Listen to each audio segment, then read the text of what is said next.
coming up on SA Today. President Obama delivered the keynote address at last night's Toner Awards. We'll have the full recap. Plus, Mayor Stephanie Miner is finally speaking out about the city-county merger. But first, all the details from the Student Association Comptroller, presidential, and vice presidential debate. I'm Johnny Oliver. SA Today starts right now.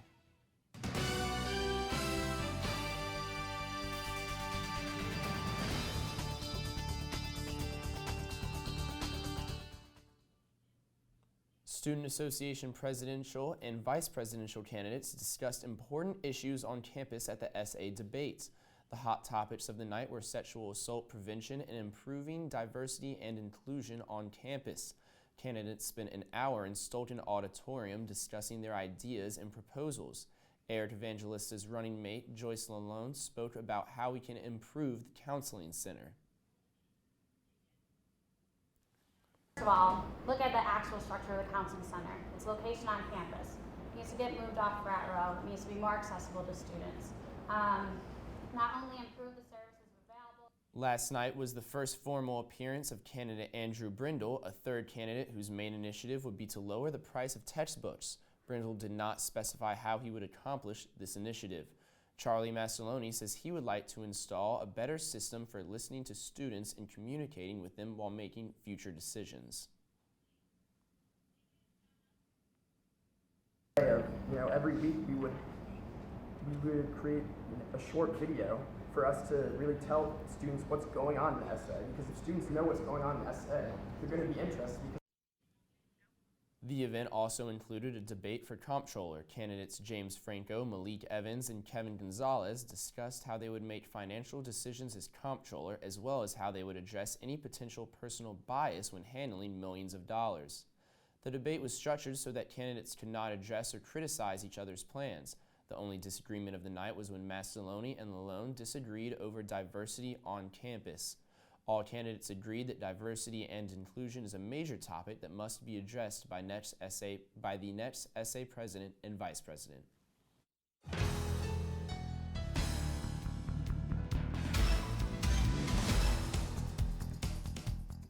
Syracuse University is hosting a pep rally tomorrow to celebrate the success of the men and women's basketball teams.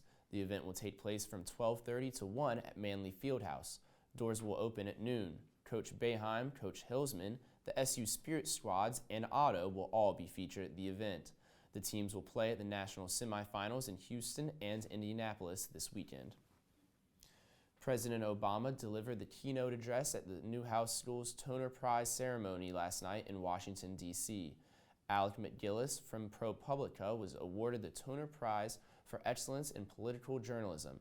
The president focused his speech on how journalists play an important role today, especially with recent changes in digital and social media. Even as the appetite for information and data flowing through the internet is voracious, we've seen newsrooms closed. The bottom line has shrunk. The news cycle has as well. For the first time, the SU College of Law's Syracuse Law Review will host the annual Conference of Law Reviews. The event starts this Thursday and will go through Saturday, April 2nd. The conference brings together editors and leaders from different law reviews. Syracuse University's Impact Week is an event that features community service and opportunities, panels, and workshops. The event is a partnership between SU's Student Association and Resident Hall Association. I'm now joined by both the directors of Impact Week, Alexis Cardwell, who is also the Community Engagement Chair for the Student Association, and Jack Woltman. Jack and Alexis, thank you for coming on today. Oh, thanks for having us. Of course. So Alexis, could you give me the details of Impact Week, please? Sure. So Impact Week is happening this Friday, April 1st through Thursday, April 7th. There are a variety of different projects you can sign up for online. You just have to go to our Facebook page, Impact Week, or the RHA or SA Facebook page as well. There are different service projects on campus and off campus. For all of the off-campus projects, there's transportation provided, so you don't have to worry about driving or anything like that. And there's also just a variety of events on campus that will be posted on the same schedule, and all of that is on the sign-up page on Facebook. All right. Jack, what are some of the events that students can attend this week? So the great thing about Impact Week is we have such an array of events for all students and that'll fit their needs and interests. So for example, food distribution at the rescue mission, clothing outreach, also this really interesting one called Hope Print, which is actually a local refugee center. And that's something we really need volunteers for. That's starting 3:30 on this Monday, April 4th. And that'll just be helping them sort their brand new community center, clean up around the neighborhood, and just really promote that atmosphere. All right. How many students have signed up for the week so far? We have 50 signed up right now, but we actually have 211 spots. So clearly it's plenty open, and we'd invite students to come on the page and sign up. All right. Alexis, how do you two work together for the week? Well, Jack and I have been working together since last semester on this. The projects are really split down the middle in terms of what we came up with as well as what our committees came up with. But really, the two of us are such a team. Honestly, like it's just a matter of like when I screw up, Jack saves me and vice versa. And just making sure that both RHA and SA are satisfied with the work and just that everything is included. It's just a lot of technicalities to go through. So I think just really making sure that each of us are on top of it and just supporting each other through the great amount of work that it is really what our partnership is. All right. Jack, what sets this year's event apart from past years? So this year's the first year we've really kicked off to the whole campus, have more events than ever, have more opportunities on and off campus than ever, and also just our partnerships. We partnered with a local app company called Volume, which is a really great program that's going to help connect us with the nonprofits and as well as students on their platform as well. Also, our partnership with the Hendricks Chapel Food Bank is something that's really cool, and students can get involved with that and continue that as well. All right. Thank you both so much again for coming on the show. Impact Week kicks off on April 1st and goes until April 7th. For more details on the event, check out the Impact Week Facebook page. To stay updated on all things SA, make sure to follow SA@SU on Twitter. After the break, a look at this week's weather forecast and the latest on what's happening in Central New York. Stay with us.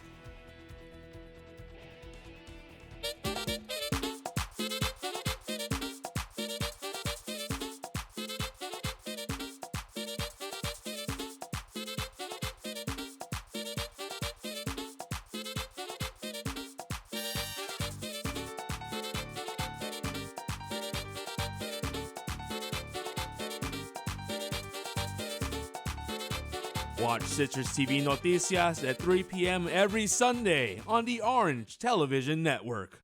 Welcome to Orange Press Pass. Orange Press Pass is your ticket inside the Syracuse locker room. Hear from the coaches. 8 and we didn't win 8. We got some open looks from the perimeter and players. Well, I saw pressure coming from the backside. Get in-depth analysis, reports on site, and more.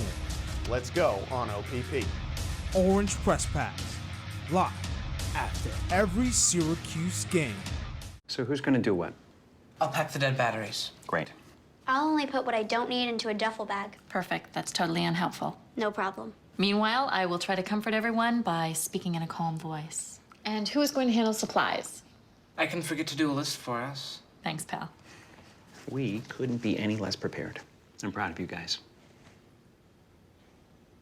Talk to your kids about who to call, where to meet, what to pack. Search Ready Kids at nyc.gov or call 311.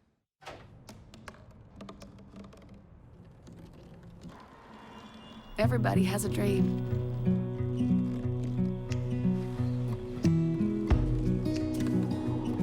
Mine was to see the ocean.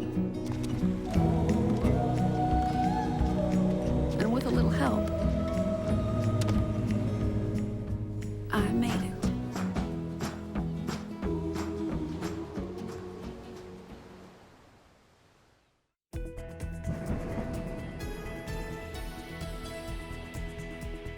It was chilly outside today with temperatures in the mid-30s. Partly cloudy skies and wind speeds up to 20 miles per hour made it feel even colder than that. Tonight, temperatures will drop to the high 20s, but no chance of precipitation with clear skies. Wind speeds will decrease, but you definitely need a jacket outside to stay warm. Tomorrow, temperatures are expected to increase with a high of 60 degrees. It should be sunny outside with mostly clear skies. That increase will continue into Thursday, but then we will see temperatures drop. Looking at the 5-day forecast, we'll see temperatures drop again over the weekend with a low of 21 degrees on Sunday. We could even be seeing some snow on Sunday with these low temperatures. There is a high chance of rain showers on Friday and Saturday, so enjoy the sun tomorrow because a lot of cloud coverage is expected for the rest of the week, along with rain and a drop in temperatures.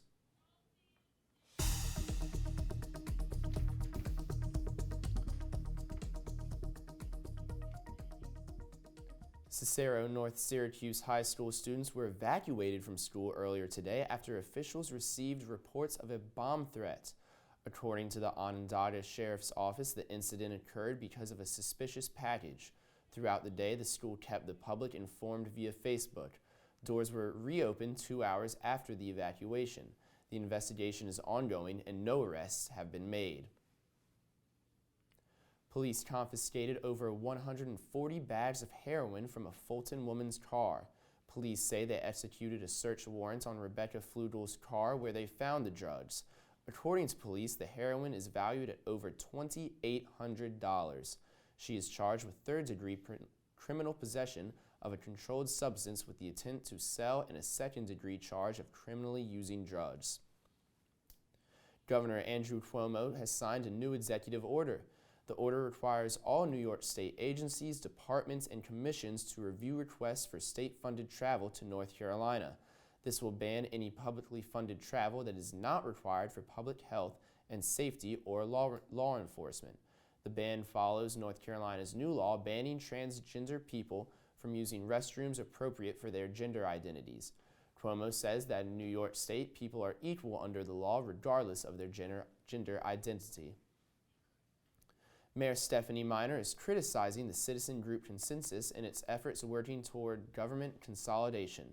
Miner expressed skepticism over the lack of detail and data in this consensus. She said that there is no plan for addressing debts the city of Syracuse has to pay. Miner also criticized Destiny Mall's unfulfilled promises to build a massive hotel near Onondaga Lake, as well as concerns about the region's willingness to give tax breaks. And when we come back, one last look at today's weather, plus what's coming up next on the Orange Television Network. Stay with us.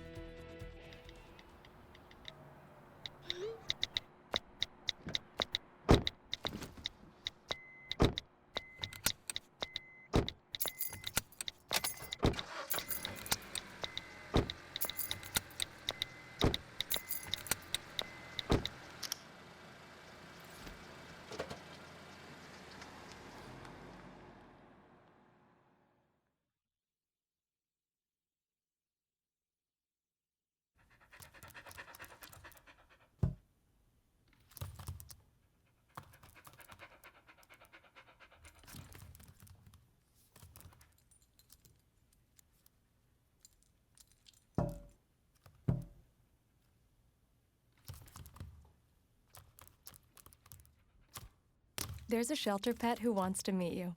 Meet one today. Visit theshelterpetproject.org. Adopt. You know what, guys? There's a lot of tree branches and dry brush over here. We should probably move the bonfire over there.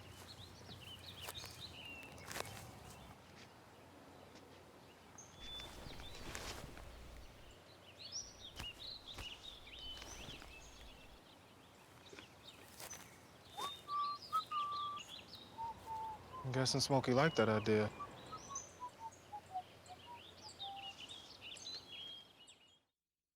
Tomorrow, we're expecting sunny skies with temperatures hitting the 60s. Make sure to take advantage of that weather as it is the nicest it's going to be all week. Later in the week, we're looking at some rain, clouds, and even a chance of snow. Tonight, temperatures will drop down to the high 20s, but wind speeds will be dropping as well from the high ones we saw earlier today. You'll need a heavier jacket tonight, but we'll be able to shed those layers tomorrow with the temperature increase.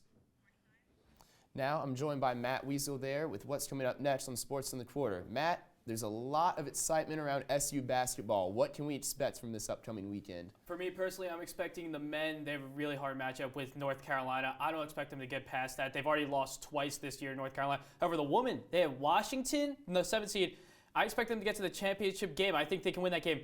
But the UConn Huskies, you can't be better than them. They'll probably win the whole thing. Exciting stuff. Thank you, Matt.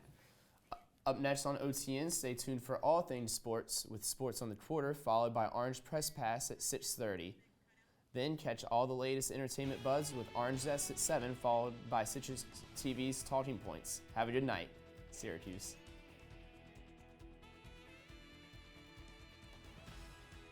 I grew up in the housing projects of Cleveland. I didn't even